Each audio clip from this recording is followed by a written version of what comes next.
Друзья, вы на канале Контрольная рыбалка. Меня зовут Юлия. Если вы не со мной, обязательно подписывайтесь, ставьте лайки, оставляйте комментарии. Конечно, следите за обновлениями. Прекрасная погода. Я нахожусь на берегу малой реки. Но я приехала сюда не для того, чтобы порыбачить, а для того, чтобы сделать распаковку своей посылки. То, без чего не обходятся сейчас мои поездки на природу, это, конечно же, баня. Компания Мош продолжает развиваться, и они сделали новую универсальную палатку, которая подойдет не для того, чтобы только в ней попариться, но и жить в ней на природе летом, зимой, весной и, конечно же, осенью.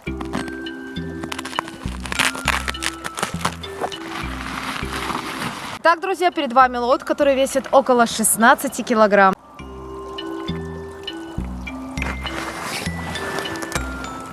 Mosh Max Куб в размере XL. В чехле молния. В ней две собачки. На чехле фирменная маркировка производителя.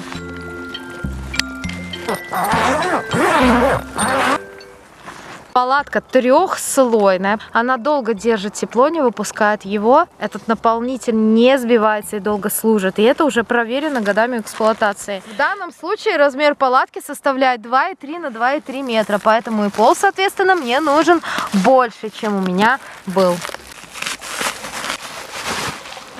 Зимний пол крепится к палатке на липучке. У него в комплекте идут резинки, которыми можно его удобно фиксировать при сборе, чтобы он занимал меньше места. Состоит из нескольких частей, которые можно открепить друг от друга.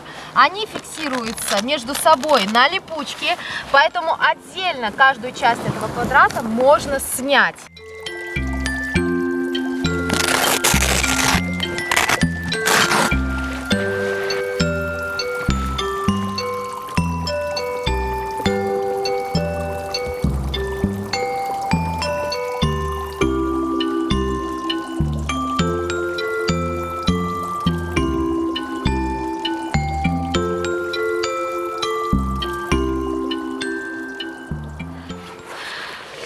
Ну а теперь я хочу посмотреть, сколько времени у меня займет установка палатки, а непосредственно ее сборка. Ну это кубик, поэтому я думаю, что в первую очередь мы просто разбираем нашу юбку, и нам нужно добраться, конечно же, до крыши. На крыше, кстати, есть световозвращающий элемент.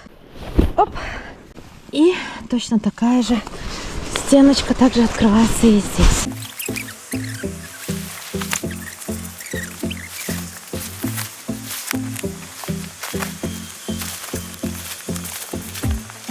Палатка разобрана. По очереди мы вытягиваем все части каркаса, начиная с крыши, потом 4 ребра, и палатка готова к тому, чтобы ее пришвартовать ко льду, либо к земле.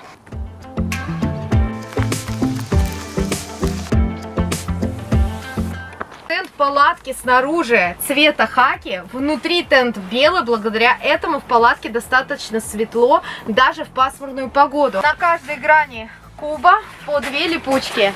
За каждую нужно зафиксировать пол. 2 входа. Входы закрываются на молнию с 2 собачками. Очень хорошая фурнитура. Собачки есть с 2 сторон. С внутренней и внешней. Понравилось сразу же, что на входной двери есть липучка, при помощи которой можно зафиксировать за грань кубика дверь к ней. В каждой двери есть специальная ветро- и дождевая защита вдоль всей длины. С обратной стороны дверь открывается точно таким же образом. Липучка повторяется и на другой грани. На каждой грани, естественно, есть светоотражающие элементы. Одни расположены в месте, где вытягивается каркас. Также есть на окнах, а точнее на тенте окна, который его закрывает. И на оттяжках, для того, чтобы палатка была заметна в любое время суток. С каждой грани, с каждой стороны, естественно, есть окно, но они разных размеров. Там, где маленькие окошки, там есть возможность смены клапанов. Клапан защитный закрывается на липучку. Помимо того, что производителем предусмотрено специальное отделение для установки печи в стандартном месте для растопки бани, Также есть специальные фланцы-переходники, которые можно установить на этой грани или на противоположной и установить печку в удобном для себя месте. Есть два вот таких вот прозрачных окошка и две москитных сетки на тот случай, если вы будете использовать палатку в летнее время года.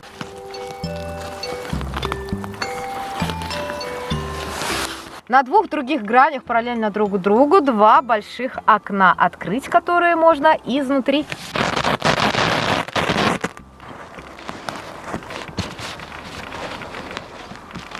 На клапане специальная оттяжка. Закрывается окно на липучку, после чего вы его заворачиваете. Ну а здесь немного выше на тенте предусмотрены с одной и со второй стороны также липучки, за которые окно удобно фиксируется и падать точно не будет.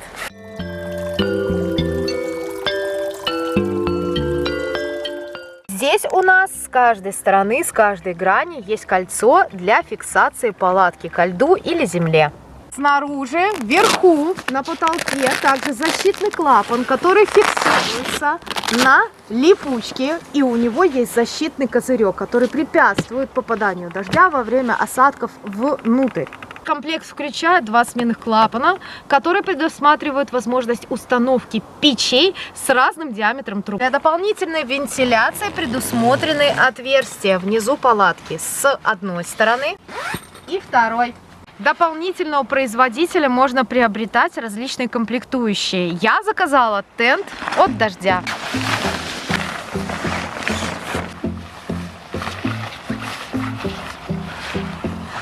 Кстати, тент не только защищает от дождя, но и сохраняет тепло в палатке. Клапан на тенте повторяет клапан на палатке. Каркас палатки сделан из стеклокомпозита. Вот здесь по углам есть специальное усиление. Кроме того, предусмотрены всякие резинки для дополнительных аксессуаров. Навесной карман можно разместить на любой удобной грани. При помощи липучек фиксируется он к каркасу палатки.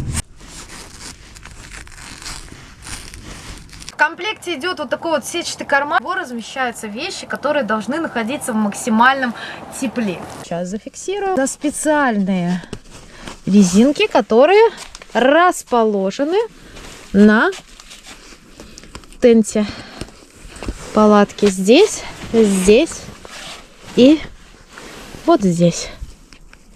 Ее можно было разместить с любой стороны. Опять-таки это актуально, когда вы ставите не баню, а когда вы используете палатку в качестве шатра, либо в качестве зимней палатки для установки на льду или где-то в лесу.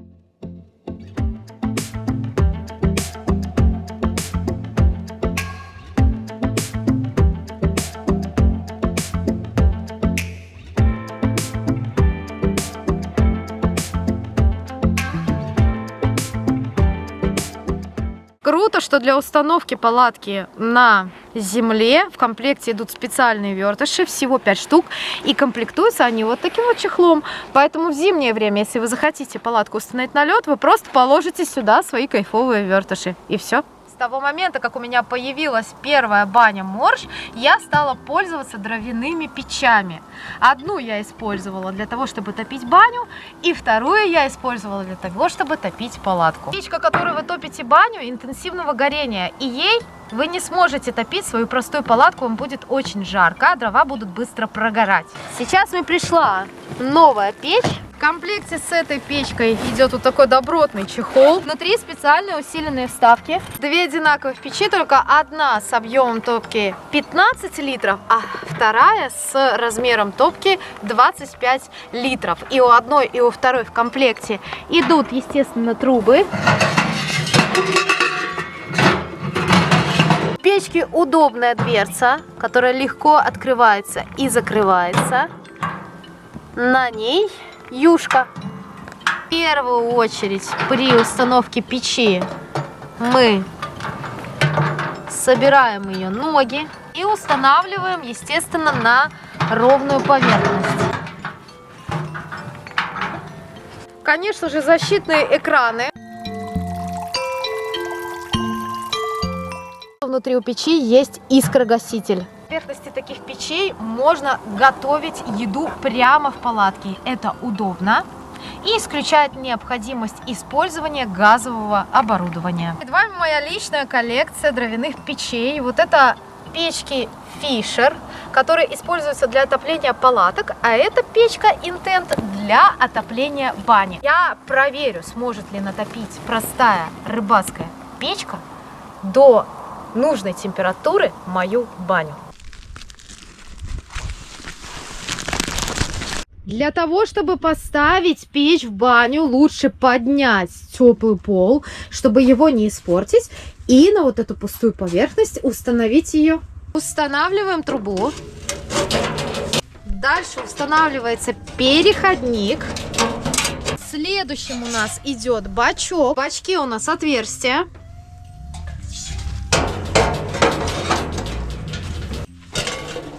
И трубы.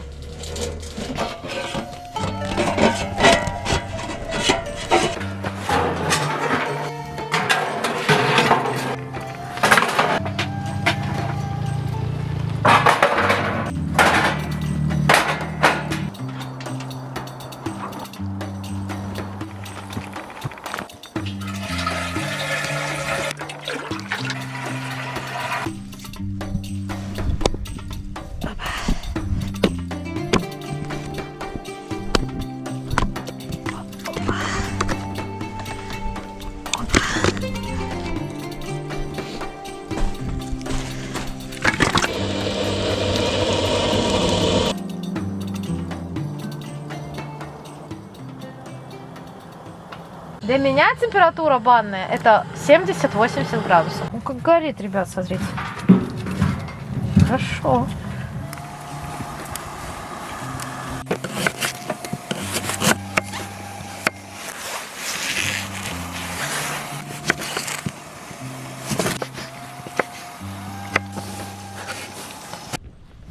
Ого, нормально так, слушай, хорошая тут температура уже. Он как горит, ребят, смотрите. Прошло, наверное, где-то больше часа. Температура, посмотрите, докуда добежала. Ну, максимум здесь вверху, да, 40 градусов. Больше температура не нагревается. Здесь очень жарко. Здесь жарче, чем если вы можете просто находиться в комфортных условиях. Но не настолько жарко, чтобы париться. Возьмем градусник и пойдем сходим в соседнюю новую баню. Посмотрим, как нагрелась там она. Здесь уже температура свыше 60 градусов. Конечно, печка Intent, вот эта большая, она работает гораздо лучше и быстрее нагревает даже баню большего объема, чем та 2 на 2, это 2,3 на 2,3, плюс еще здесь бачок с водой, и уже слышно, что вода в бачке кипит. Печечка, стоит бачок, каменичка. Здесь уже веничек, дрова, здесь мои всякие микстурки интересные, для того, чтобы потом здесь пахло точно так же вкусно, как и в той бане. Юшка вот в печке регулируется для силы горения. Если открываешь вот эту юшку, то, естественно, больше приток воздуха становится и начинает сильнее гореть. Камни возим реально с собой, насобирали, все время вот в этом ведре их тягаем. Ой, сразу после баньки чуть-чуть чайку для того, чтобы восстановить водный баланс.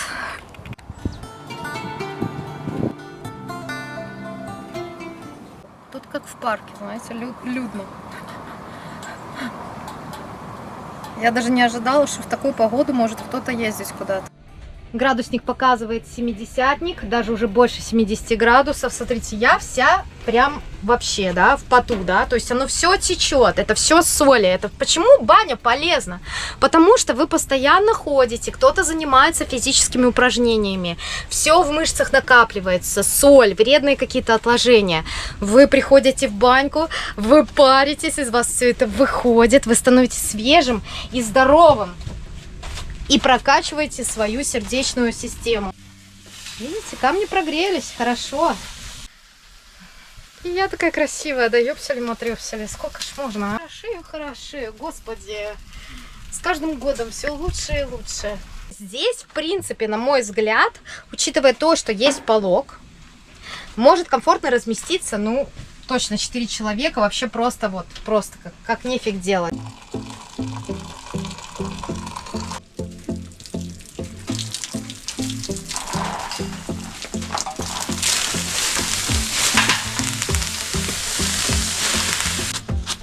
Для того, чтобы окунуться, нужно очень хорошо пропариться. Ну, чтобы оно не чувствовалось.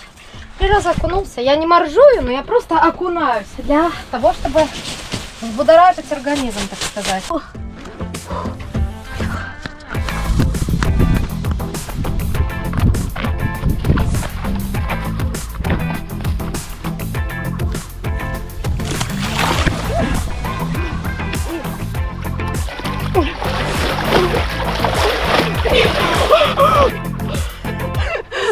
Если вы тоже любите активный образ жизни, если вы любите рыбалку, если вы любите баньку, подписывайтесь на канал. Огонек, я довольна. Если вы довольны этим видео, ставьте лайк. Приходите еще. Не хвостанешь шеи, пока